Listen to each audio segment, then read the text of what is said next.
Everybody, welcome to Third Coast Gaming Impressions. Today is Monday. It is November 30th. Hi, my name's Travis Doyle, and I'm joined with Austin Taylor. Indeed you are. We have been playing some games. It's episode 10. We just finished talking about the news. Now we're talking about games. You played some Syndicate, man. It was on sale, I'm guessing. Yeah. Yeah. So like like last week I decided that over the next these 2 weeks before that big game that is coming out releases, I was gonna sit down and play some through some Cyberpunk games I own. When I loaded up Origin to go through a couple of things, I saw that Syndicate was on sale for like $5. And this is Syndicate, the 2012 shooter by Starbreeze Studios, the people who made Payday 2. Oh, did they do that after? The Yeah. shooting, from what I remember, felt kind of different. Did they make Payday 1 before they made That wasn't on their Syndicate? on the Google page for Starbreeze Studios when I looked it up, but All right, I'm curious. I gotta look. I'm gonna do some digging, yeah. but I Yeah, like so it's I like that yes. first Syndicate game a lot. Yeah, so Or they worked that on Syndicate game. Overkill's The Walking Dead, uh some work in Dead by Daylight, Yeah. Oh, I guess seeing a lot Payday of 1 is Overkill software. yeah. So I guess Um they got Starbreeze to do too.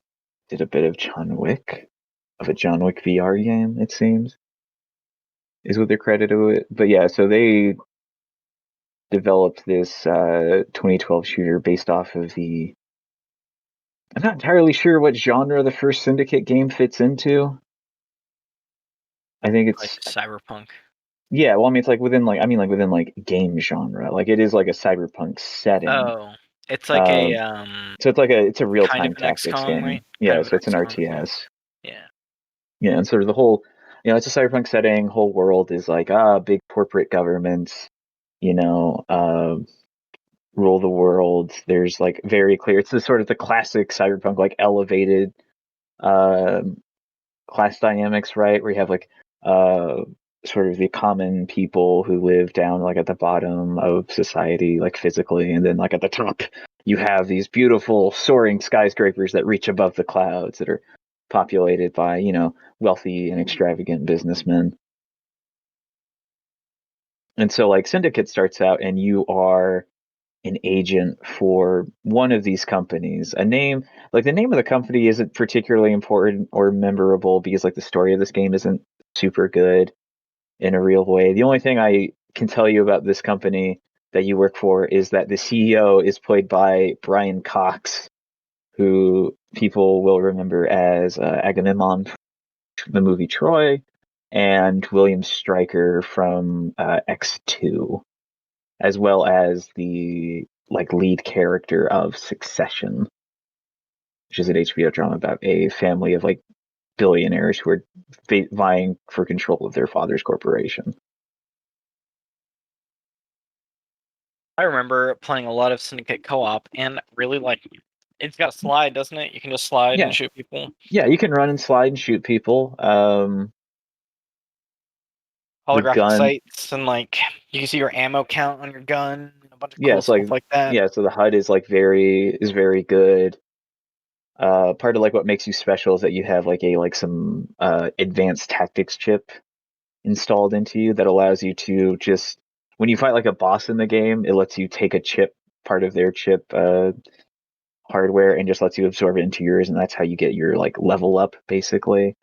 You also get like a heads up display like on your gun, like around your gun that shows you how much ammo you have, how much ammo is in your clip, and like tells you what firing mode it's in because just about every gun in this game, aside from two of the pistols, has an alternate firing mode. So like the first one you'll find is this really dope assault rifle that just feels good. Which is the other thing. All the guns in this game feel really good. Um, is this assault rifle, and it has two firing modes. One of which is like the automatic fire, and the second which is like you look through a scope, and now it's basically like a like mid to long range, low powered like sniper rifle type deal. Yeah, and God, and like hacking and the bosses too, where you have to keep your reticle on them the whole time while you're like Yeah, running around them and taking cover and shooting. yeah. So like part of the thing there is like this advanced combat chip you get allows you to hack into enemies and allows you to make them do like one of three things, which is either commit suicide, which is a bit much, Yeah. allows you to like break their guns for a quick second and make them vulnerable to even more damage, or allows you to basically wipe their mind so they fight for you for a combat encounter and will then kill themselves. You also can hack drones because once they introduce drones into the game, it's like enemies, they all have shields around them, so you need to hack these drones to get rid of their shields, and then you can destroy them. And then there are like bosses to mini bosses that are due to are invulnerable to damage.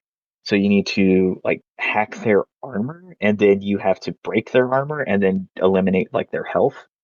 And the stronger like they get, it just means like the more armor and more health they have before you can actually like take them down. You ever get into the Payday 2?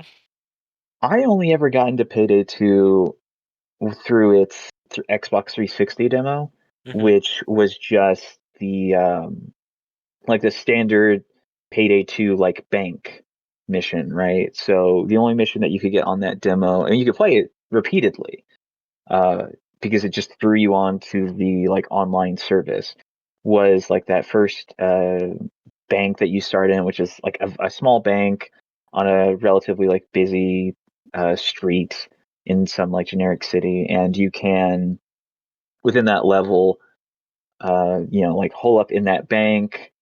You can also go into like the I think apartments I want to say across the street. So in that way, if you have someone with like a sniper rifle, you can set them up there to shoot like behind the police as they arrive. Uh, and that was really that was the only time I got into Payday 2. Yeah. Um, As they were both developed by Star Wars, I didn't realize that. Man, I mean, the movement in Payday 2 isn't as cool as Syndicate's, but I'm thinking of like they both have good co-op stuff that you're doing between your yeah, characters and like co-op objectives. yeah. So like the co-op of like Syndicate is like kind of this is like 2012, so this is like pretty Left 4 Dead light kind of stuff, right? And like that stuff's pretty neat if you can get four people. Payday Two's co-op is a bit more complex because you have like a number of jobs that it offers you, everything from robbing banks to cooking and smuggling drugs out of the country. Yeah, and I think even Payday 2 and Payday 1 are both a little Left 4 Dead-y, and you're just like at some point you are just like shooting waves of enemies that are coming at you, Yeah. which is cool. I remember I like the Syndicate multiplayer a lot. Is the multiplayer stuff separate from the single player, or are you doing the same missions in the multiplayer? It's separate. So Hmm. like you have your campaign, right? You have your like story campaign in single player, which is you as Miles Kilo, who's the protagonist, sort of doing a series of pretty good shooter levels, and then it eventually decides that this is 2012, so we got to make it a Bioshock. So they have like a kind of Bioshock twist, and then you do like a couple of less interesting shooter levels and boss fights. The co-op multiplayer stuff is its own separate menu where you play as a team of syndicate like runners who are doing like a number of various missions. And my understanding, like narratively, where those fit in is those are like the missions that you do in Syndicate, the shooter are based off of missions that existed in like the original Syndicate game. And I think I've only played the multiplayer stuff actually. I think it was some demo that came out where you were playing it, or I might have got it with some friends. But yeah, it's just the missions end up just being here's the mission. There's a boss at the end. You're just going through kind of a linear path trying to get to the boss, and then you beat him, and you get some chips at the end from beating him to upgrade your runner. Yeah. Yeah, so you have like missions that are like that where you like run through, fight a bunch of people, then fight a boss. And then you also have missions within its multiplayer where you need to get like a number of servers, right? Like you need to get items and get them back to the landing pad that you came in on and get them onto your ship. that you're hopefully going to exfil out of if it doesn't get destroyed by the enemy. So you have some more dynamic stuff where you're running around these like semi-linear environments. But you also need to manage like your exfil point and like the health of your ship, as enemies are also going to try to kill you, but a lot of them are also going to run over your ship and try to blow it up. So you have like different objectives within that are dependent like by mission. Yeah. And I was looking at it. It's still on sale. I think this is the EA Origin version of it. It didn't when you loaded it up. It wasn't asking you to sign into any EA stuff, was it? Did it just kind of give you? Well, I mean, it's on Origin, so you already are signed into EA stuff. Okay. Only with the multiplayer, right? Like only when you go into the multiplayer, it's going to ask you to open up your Origin account through multiplayer, and that's relatively easy enough once you remember your password. Yeah. And then yeah, it looks like it's still on sale. I'll probably pick it up too. I want to play that multiplayer with you a little bit. Yeah, I'd recommend it. It's really cool. Like of the two Cyberpunk shooters I got to play this week, this is this is the one that I have played a shooter that felt as good since like Titanfall 2. Fun, man. It plays very well. Like there are some roots in Titanfall that are coming from this game. I feel like there's a lot of movement that I see parallels of. I don't know if they actually picked them up from that, but I love it. It's cool. Yeah, it's a shame that this like wasn't received well when it came out. It probably was middling. It was probably like let me Yeah, see what like IGN. Let me see what GameSpot gave Syndicate.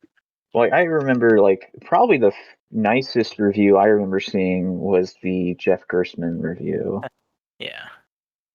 which 7.5 on GameSpot. 7.5. yeah, so like 7.5 is like probably like the higher end of what this game got reviews wise.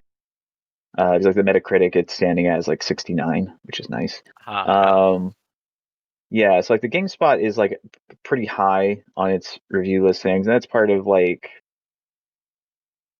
it was kind of rough when it came out as far as like glitch wise and whatnot, as well as it ran. And then there's just also like people who were excited for a new Syndicate game were excited for like a new RTS more so than they were excited for a pretty dope shooter. Yeah, and I remember, like you were saying earlier, like yeah, Jeff Gersman, big fan of the Syndicate FPS. He likes the first person shooters that have good movement in them. Yeah, and like Syndicate moves really well. He talks about it at least once or twice a year, and in just podcasts and videos. Good on Jeff. I knew Jeff was a real one. Yeah, facts. Um, speaking of real ones, I played some Kingdom Hearts. Yeah, let's talk to me about this journey you went on with your real ones, your good friends Donald and Uh-huh. Goofy. My real one's down Goofy. Pour one out when Goofy dies. Oh, R.I.P. Yeah, one of them big dies in one of the games. I don't remember who it was. It It's was a it was meme it was event. Goofy, right? Yeah, it was. Because he He gets took a hit by hit. like a rock, and Mickey's like gonna go kill some fools. Yeah. So I played Kingdom Hearts HD 1.5 ReMix, which is like the PS4 re-release of Final Mix, which is the like what I would call the re-release of the original game with some new boss enemies at the end. You know, some games would do that where like Persona does it a lot where they have their Game of the Year edition or Persona 4 Golden. But those never came out in America, they were Japan.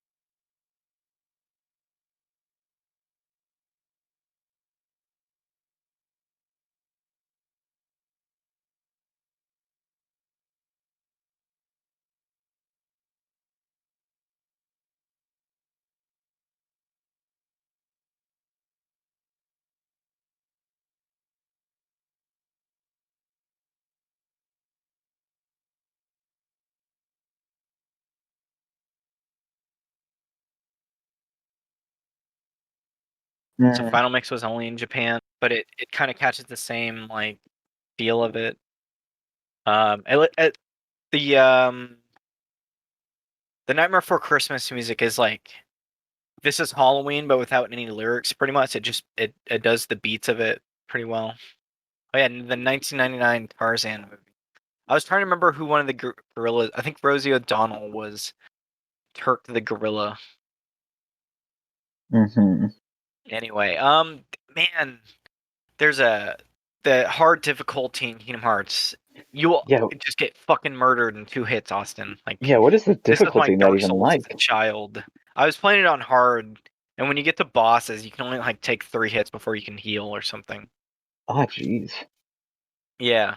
So, and this game does a cool thing where in the beginning you'll pick one of 3 weapons. There's a sword, a shield, or a staff, which are each of the classes of like a regular RPG. Yeah, And and this is like, how does it select that though, right? That's like asking you like a series of questions. yeah, it'll ask you a series of questions, and then most of the guides and the strategy guides will be like tell you how to get it. But at the end of the set of questions, it'll tell you which path it's putting you down, and that path in the first game will set up your skill tree for the rest of the game Mm-hmm. and what you're getting. And I started in the mage, which you get a bunch more MP, but you don't get as the more of the attacking stuff. And then Yeah. there are like 3 questions that set up to where your journey will begin at sunrise, at midday, or at night. And so for night example,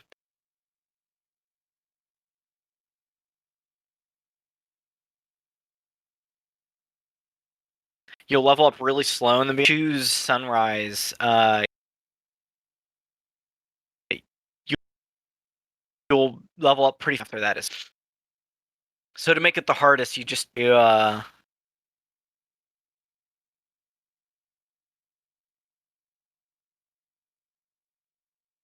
for in the beginning for you. You pick the Dedazan area, and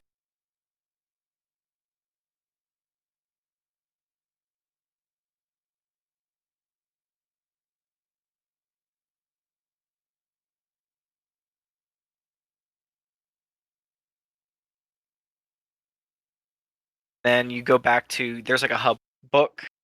You get it from Sid from Final Fantasy VII to give to Merlin from Sword in the Stone, and he gives you the summon. So I got Simba from Oh, the Lion King because was like, oh hey, the darkness destroyed these worlds, but I have a gem of Simba. Here you go. Go use your summon. so it's like, is this like kid Simba in one, or is this like adult Simba? Like adult Simba. So you Uh, summon him, and it gets rid of Donald and Goofy, and he'll do some attacks with you. You have to like charge him up or something.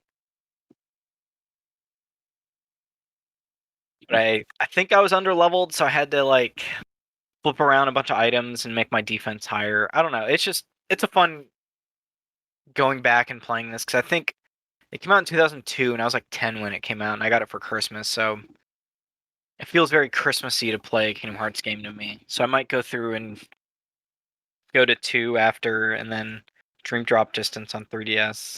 so how does like your build like go over between the two games?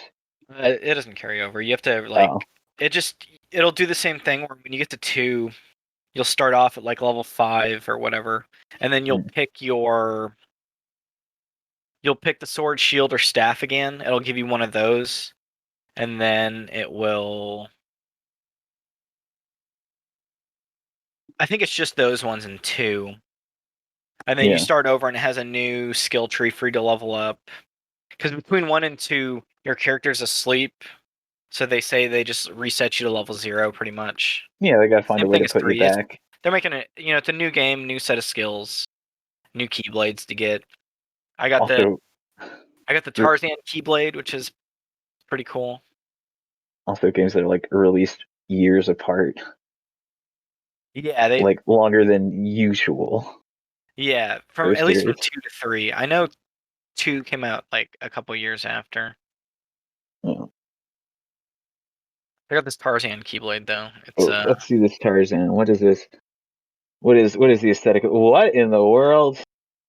Yeah, they're a little out there. Yeah, okay, Kingdom Hearts 2 is 3 years after, and it was rushed apparently. This is bone. You took a Yes. stick and like broke a skeleton's rib cage, Yeah. and that's your blade. But then you add a little butterfly charm onto it, and suddenly it's cute. Yeah, so all the charms are the memories of those characters. So like the Uh-huh. memory of Tarzan. So you stick it on there and it'll change it. Let me see if I can Do you find you a like picture of the Keyblades from the first game. do you like suck out Tarzan's soul? No, no. He just the Keyblade is like one person will get the Keyblade and they use it to lock doors, but I guess for a video game they want you to like use it to To like kill. he gives you that pretty much. It's like a charm. And it changes the Keyblade and the stats are different on it. If this picture loads, this is here's a Pinterest picture instead. There you go. Like the It's Nightmare a Before Christmas one is pretty cool because it looks like a fence kind of with a spooky bat on it, and it's got Jack's face on it. they would train you how to kill with the key. Sorry, what? What? What'd you say? I didn't say anything. You get a Final Fantasy. You get a Buster Sword Keyblade that clouds Yeah, you in Olympus, and it's I just was gonna say this looks like a fucking. It's got chocobo. yeah. There's a Chocobo at the bottom. I think the one right next to it is a Final Fantasy VIII Keyblade that you get from Squall, or they just call him Leon in it. Yeah, as I was gonna say, don't they change like the name of sub characters Yeah, in the it Square kind of Enix happens. properties? Yeah, just they just call Leon Squall, Leon Lionheart. They call him But Leon. is that because of like something that happens in Final Fantasy VIII? Dude, I don't know. I should play His last Final name's Fantasy Leon. VIII is on Game Pass, the remaster. I should play that. It's a game. It's a game. And then there's a character in the second game who's like named Roxas who shows up and he's dual wielding keyblades and he's got one keyblade that's the memory of Kairi and one keyblade that's the memory of your other friend Riku, and one's black and one's white. Everyone loves those ones. The Oathkeeper and the Oblivion.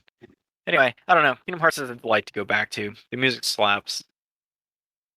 That's good. I'm glad the music for Kingdom Hearts does in fact slap. Yeah, yeah. This is the most millennial thing I could say is the music slaps. Yeah. Yeah, I remember because the only Kingdom Hearts music I've listened to is probably like Don't Think Twice. So like a lot of stuff from like 3 specifically. Yeah. To let you bask in the feeling of the deep jungle. Here's the jungle music from Kingdom Hearts 1. Oh yeah, this is already like, yeah, someone was like, we can't get Phil in here. Not bad. I mean, it's not bad. It's just notably not Mr. Collins. No. But from someone when I hear it, it just hits you with a wave of nostalgia whenever. And Oh here's yeah, the Halloween Town music. It's just the Halloween Town theme, but with no vocals.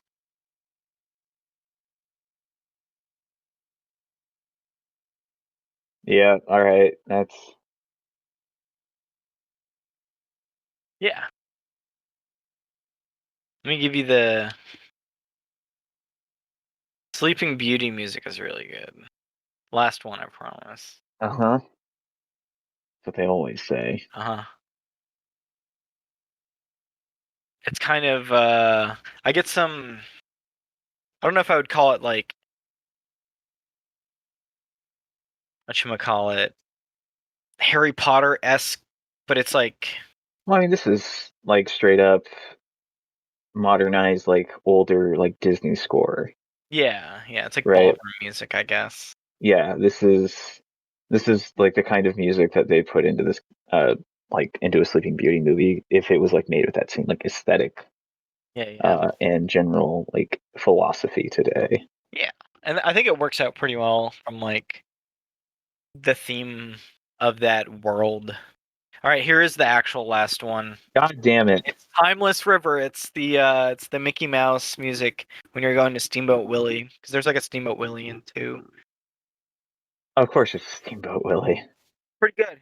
Sora looks like a black and white character. There's a bunch of hijinks. Very fun. Yeah, as I say, like they change, like your appearance changes based off of like every world, right?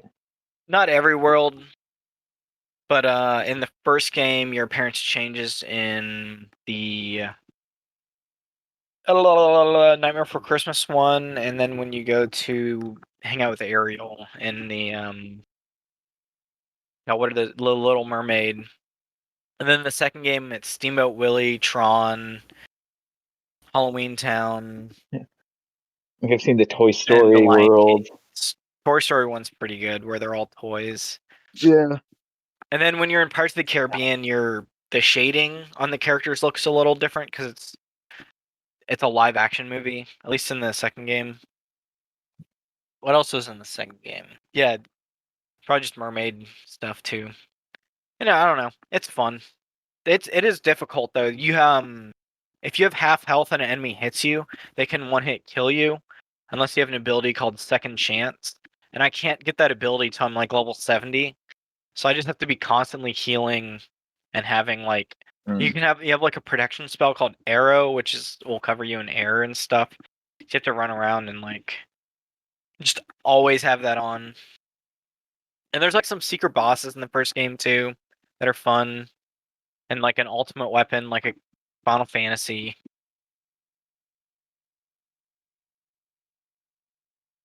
That's I like had a this thought, JRPG. Disney owns Star Wars now. Yep. They could just make. I was thinking if they did Kingdom Hearts and Star Wars, Oh no. I wouldn't do it just one world. I would do the whole game Star Wars. Oh no. It's like, well, you could do it No. with Marvel too. You would do the whole game Marvel, and I would start the Kingdom Hearts Marvel game with Doctor Strange showing up talking to Sora because Thanos is trying to get the Infinity Stones. The Uh-huh. game starts at Doctor Strange, but Doctor Strange does time stuff and sends you back, so you have to go experience Iron Man and Captain America stuff before you get to that point. And then the capstones, like there's in Kingdom Hearts, you go to a couple areas and then you have like a boss you fight. And I'm like, oh yeah, that boss after those three worlds, you can just make that the Avengers. You just put the Avengers right there. Hmm. So everybody loves Sora. You know, What a terrible. he's just the Goku of that. He's an idiot, but he's a lovable idiot who's a nice guy. Wears shoes that are way too big. Yeah, he does wear shit. And he doesn't have jean shorts, but they basically look like jean shorts. Yeah. It's like, and that's the I mean, they're thing not with colored like like, jean shorts, but like that's the the thing with like style. the worlds, right? Is there like altered versions of like the events of the movies? Yeah, the most of the first game is like a remake of the movie with Sora Yeah. in it, and then in two, the Pixar ones are like a sequel. So Hmm. Toy Story takes place in a giant toy store that's like 3 stories, and then you're trying to help them go from Andy's house to the toy store to do some stuff, and then Frozen, it's the same story. Big Hero 6 takes place after the team has already been assembled in that movie. Yeah. And then Monsters Inc. is just after. You're just Randall comes back, I guess, and they want screams. Yeah, yeah. The screams are how they power their society. Yeah, yeah. And if Until like the end of the first monsters where they figure out they can do the exact same thing more efficiently with laughter. there's the moral, but the first two games, their non-Disney stuff is a little more coherent, but when you get to three, I was just like, oh wow, I don't give a shit about the story of this game anymore. I just want to see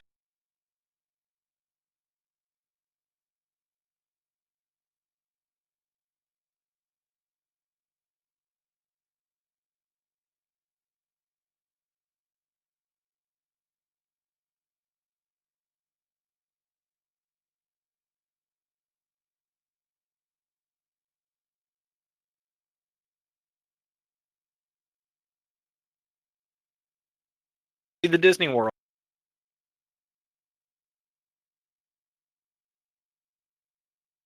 Oh, So, Maleficent working with this guy who's a non-Disney character trying to collect some princesses to open up a portal of the darkness. And then 2 is just a group called Organization 13, and they're all mucking around yeah, and they have black coats and yeah.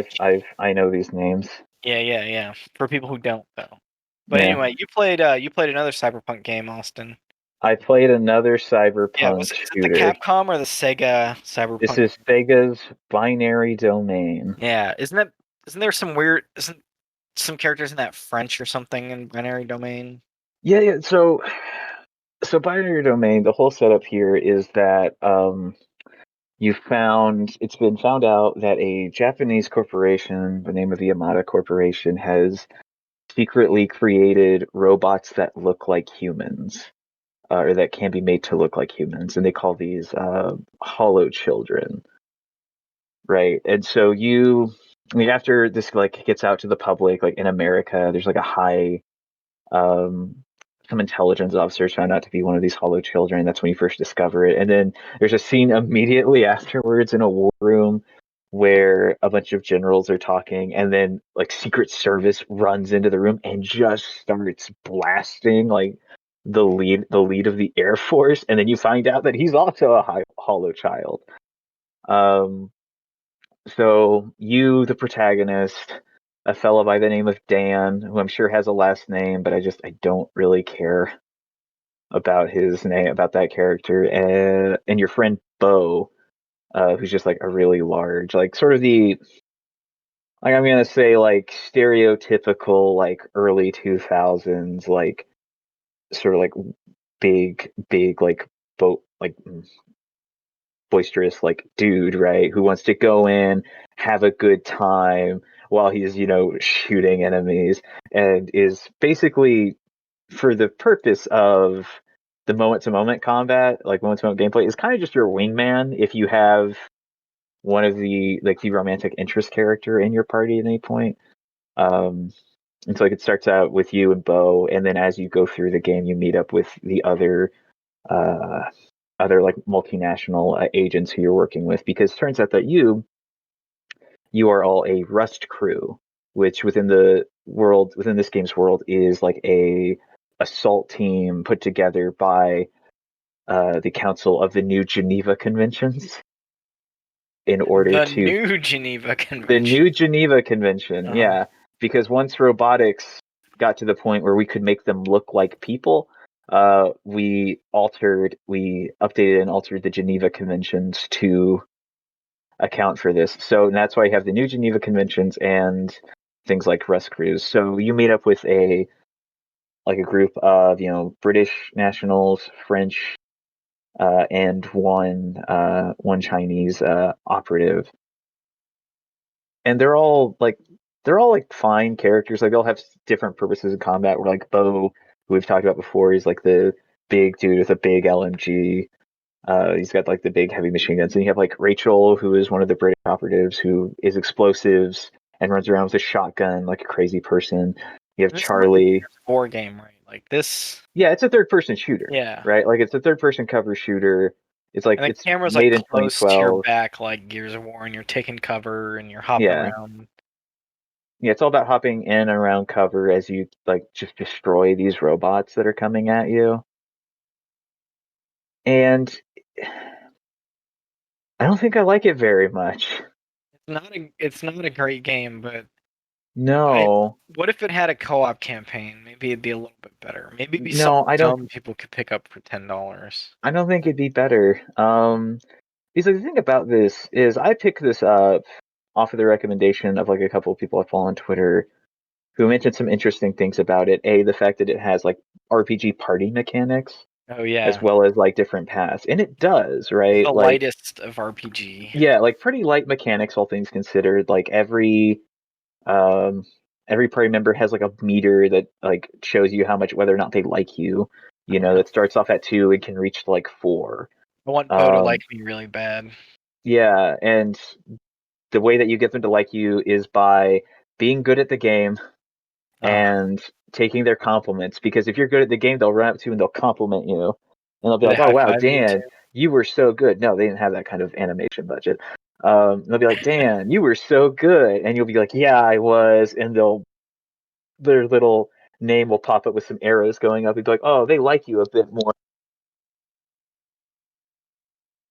more," and so that's how you get them to like you. And eventually, if you do it with the right characters, like if you have the Chinese sniper Faye, right? If you have her in your party, you get a romance sequence with her because she's like the sexualized romantic interest. Oh yes, romance scenes.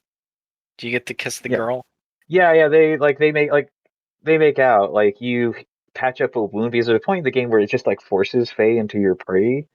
Like Faye and the French robot Kane, who is dope as hell.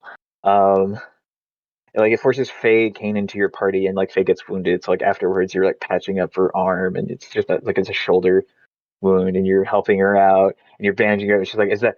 And you talk for a bit, and they just start making out with like really no real lead up to it. It just kind of happens. Like in that scene is where all the lead up to this happening, to that like romantic sequence is, and it's really Yeah. weird. It's not particularly interesting in like how it handles Dan, the main character. And I'm a bit disappointed too because this game was made by like the Yakuza team, like the team Really? who's been Oh, working on the Yakuza series. And I don't like most of the Yakuza games, but that's just because they're huge. Like yeah. they're entirely too long for me. So I was hoping that this like shorter like shooter experience would like basically be what I've wanted this team to work on for a bit.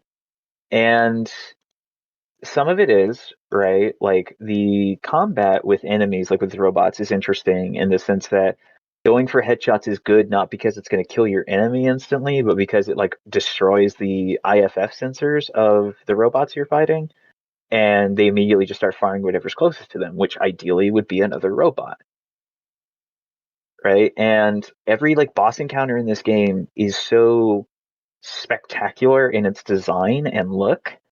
But then once you start fighting the boss, it's like, oh, this is really boring. He's just Uh, dude. He's just robot you shoot. yeah. Well, it's more than that, right? It's more than just big robot, right? Like I just did a sequence on like a road where I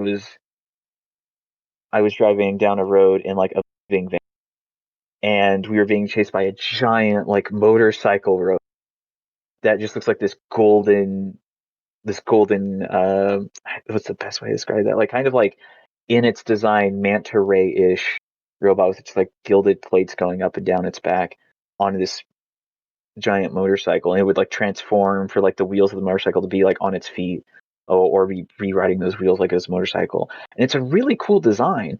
The problem is there's absolutely no sense if what you're doing is particularly effective, and the Oh. sequence also put you with like limited ammo, so there'd just be several times in that entire boss fight where I would run out of ammo and I have to wait for a few moments for like the person driving to throw me ammo for my assault rifle. Sounds like it's not a good Gears of War game. No, it's not. Well, it's not. I wouldn't say it's necessarily even trying to be like a Gears of War game, right? Like this is like that's probably the pitch to get this game out there, right? Like Yeah. this is definitely like Sega wanted to see if they could make something to compete with Gears of War, so they handed it to the studio, and the studio made something in concept really interesting. I like a lot of this game's narrative as far as like as it pertains to like the Hollow Children narrative, and like how you can't trust anyone with this, even like your air quote bosses in the US military, especially not your bosses in the US military. Um and that type of deal. But like when it's about Dan and this group of people, it's not interesting because Dan is such a terrible protagonist. You just the most vanilla. Yeah, he's just the most vanilla dude. He's like he's played by Travis Willingham, Should have and he's gotten Shepard, that's all I'm saying. it's the most like Travis Willingham bravado role that you What else could has he played possibly do. before? So Travis Willingham, I think most people now are going to know him from Critical Role.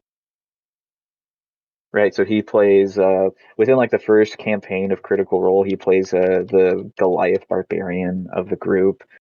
Other roles that Travis has done, Travis has done a lot. So let me pull up this IMDb page so I don't get stuff wrong.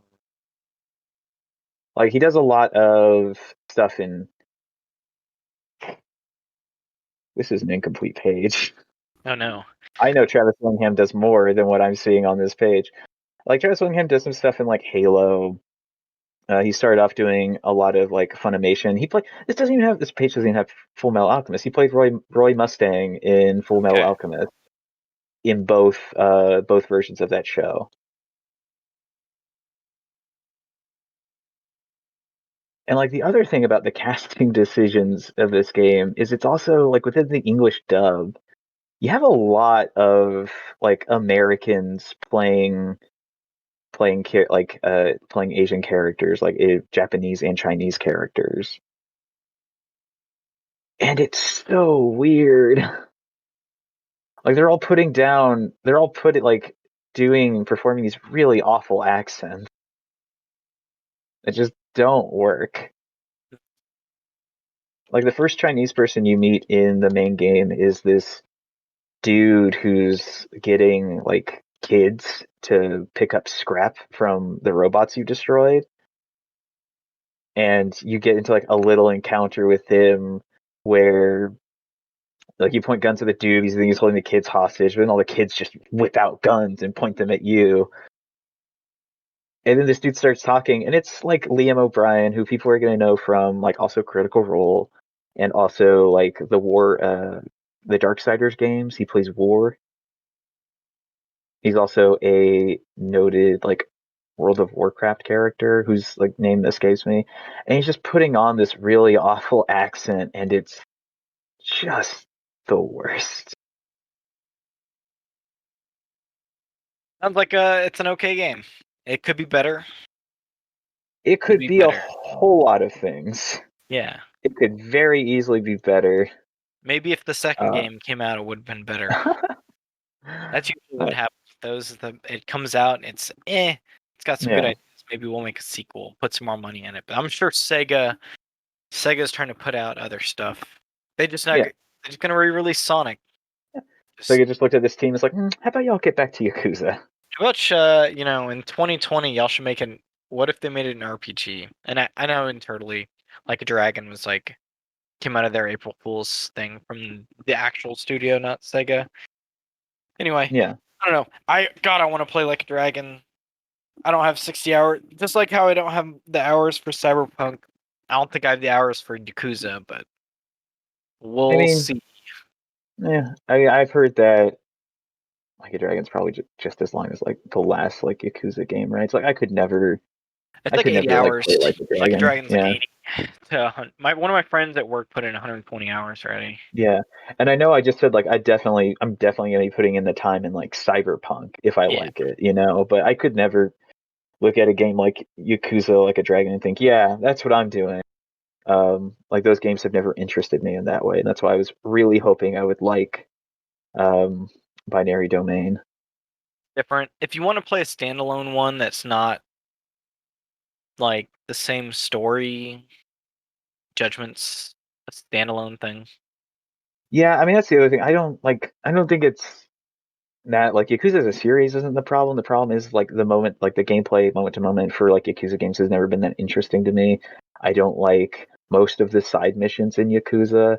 I don't like how the tone just ping pongs around from like serious crime drama to the wacky nonsense. And like to be fair, I think like it's allowed to do that. That's also like that can be fun at times. Like I remember going back to the like slot cars in Yakuza 1 or like Yakuza Kiwami, and they like added in a cutscene where Kiryu's like looking back at his time in Yakuza 0, and there's like a frame, like a flashback frame where it's like Kiryu beating a bunch of like kids at this and getting really pumped about it. And like that stuff is funny. Like that stuff is funny and cool. I like that, but I don't like the time investment of a bunch of like the tasks within Yakuza. Yeah, So I've I don't. never played more than a couple hours, so I Yeah, don't know. How much of Zero did you play? I played for Zero. I played up until like the second bit where you play as Goro Majima, and within the Yakuza series, he's kind of like Kiryu's rival, Yeah. right? I played up until the second like chapters where you play as Majima, because the problem I encountered there is that for like 3 chapters when I was playing as him, it was just they always ended with the same thing of like, are you going to kill this blind woman who you're currently trying to protect? Um, and I lost interest in that. Like I was not particularly invested in that aspect of the narrative or the idea of Majima, because like he becomes like a killer for the Yakuza. Who Uh, Majima does? yeah, I think so. Like he becomes like a high ranking killer for the Yakuza, who then becomes obsessed with Kiryu because Kiryu absolutely beats him down. Um, Mhm. in Zero, I think, and like then Kiwami, he spends that entire game like, and Yakuza Kiwami being like a Yakuza one, uh, spends all of like Yakuza Kiwami like trying to like mess with Kiryu to get him to fight him, No, yeah. and it's just like I didn't play much of Zero after that, and I played some of Kiwami, but then I got to a point where the game was like, hey, you have to go beat up gang members. I was like, what do you mean? Like, what gang members? Where and who? How many? So I just got into a bunch of fights and nothing like progressed. It's like, okay, I think I'm done. Sounds like video game stuff. I haven't Yeah. played too much of it, but I guess we should be wrapping up for the week. Is it that time? It's about that time, Austin. Sorry to hear about the All right. Yakuza stuff. Yeah. Who knows? Most stuff I'm playing, I end up not paying attention to the story as much. The gameplay seems okay in Yakuza. I don't know. I like the different stances in Zero, but that's Yeah. about as much as I know about it. Yeah. I think like I'd like Yakuza a bit more if the gameplay wasn't as messy. Like you can get stun locked in Yakuza real easy, and I think I'd like binary domains combat a lot more if it was particularly interesting. Yeah. Seems like a Seems like they wanted to clone the Gears of War stuff, but not put the time in the engine. Jesus. All right. My gosh just went off on one, so we should wrap this up. All right. Where can people find you at, Austin? You can find me on Twitter at Beardless2 TWO. Yeah. I'm at Travis23 Doyle. Thanks a lot. Later, guys. All right, Later, y'all. goodbye.